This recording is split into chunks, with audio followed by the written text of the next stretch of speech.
ಕುರುವರನೇ ಕರ್ಣ. ಆ ದುರಧೀರರಾದ ಪಾಂಡವರು ತಮ್ಮ ಸಿರಿ ಸಾಮ್ರಾಜ್ಯವನ್ನೆಲ್ಲ ದೂತ್ಯಮುಖದಿಂದ ಸೋತು ಸೂರ್ಯಗೊಂಡರು. ರಾಜೇಂದ್ರ, ಇನ್ನು ನಿನ್ನಗೆ ಈ ಭೂಮಂಡಲದಲ್ಲಿ ಎದುರು ಯಾರಿರುವರು? ಈ ಧಾರಾಳವಾದ ನಿನ್ನ ಸಿರಿ ಸಾಮ್ರಾಜ್ಯಕ್ಕೆ ಈಡಿಲ್ಲ ಕಂಡೆಯ ಮಂಡಲಾಧೀಪನೇ, ವೀರಾದಿ ವೀರನೇ.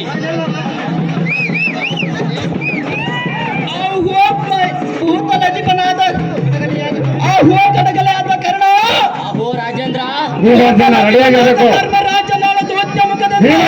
ಸಾಮ್ರಾಜ್ಯವನ್ನು ಎನ್ನಯ ವಶ ಮಾಡಿಸಿಕೊಂಡನು, ಎನ್ನಯ ಚಲವನ್ನು ತೀರಿಸಿಕೊಂಡನು. ಬಲ ಬಲ. ಆಹೋ ಕರ್ಣ. ಆಹೋ ರಾಜೇಂದ್ರ.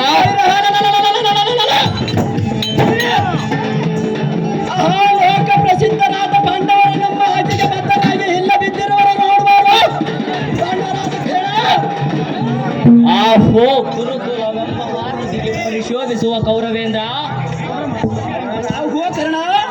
ಆ ಹುಲ್ಲು ಮನುಜರಾದ ಪಾಂಡವರು ನಿನ್ನ ಆಜ್ಞೆಗೆ ಬದ್ಧರಾಗಿ ಬಿದ್ದಿದ್ದರೆ ಸರಿ, ಇಲ್ಲವಾಯ್ತೆ ಆ ಕೂಳರಂ ಹಿಡಿದು ನಿನ್ನ ನಮ್ಮ ಅರಮನೆಯ ಕಚೇರಿ ಕಂಬಕ್ಕೆ ಕಟ್ಟಿಸುವೆ.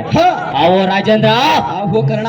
ಇಲ್ಲವಾಯ್ತೆ ನಮ್ಮ ಅರಮನೆಯ ಮುಂಭಾಗದೊಳ್ ಬಿದ್ದಿರುವ ಕಸವನ್ನು ಗುಡಿಸಲಕ್ಕೆ ನೇಮಿಸುವನು. ರಾಜ ರಘುಪತಿ ತೇಜ.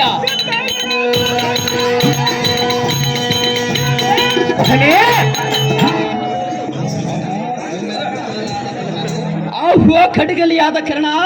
ಆಹೋ ರಾಜೇಂದ್ರ. ಹಿಂದಿನ ದಿನ ರಂಡ ಬಲ ಪಾಂಡವರನ್ನು ಕರೆಸಿ ನಮ್ಮ ಇಲ್ಲಿ ಸೇವೆಯೆಲ್ಲ ತಂದು ನಿಲ್ಲಿಸುವೆ. ಬಲ ಬಲ. ಇದಕ್ಕೆ ಪ್ರತಿ ಉತ್ತರವನ್ನು ಆಡಿದರೆ ಹಿಂದಿಗೆ ಶ್ರೀ ಗುರುಸಿದ್ದೇಶನ ಪಾದದಂತ ಕರ್ಣದಿಂದ ನಾನೇ ತನ್ನೆನು. ಕರ್ಣ. ಆಹೋ ರಾಜೇಂದ್ರ. ವೈರಿಗಳೆಂಬ ಕಾರಣಕ್ಕೆ ದಾವಾಗಿಯ ಪ್ರಾಯ ನೆನೆಸುವ ಕರ್ಣಭೂಪ ನೀನ್ ಇಷ್ಟ ಅಂತ ರಾಜ.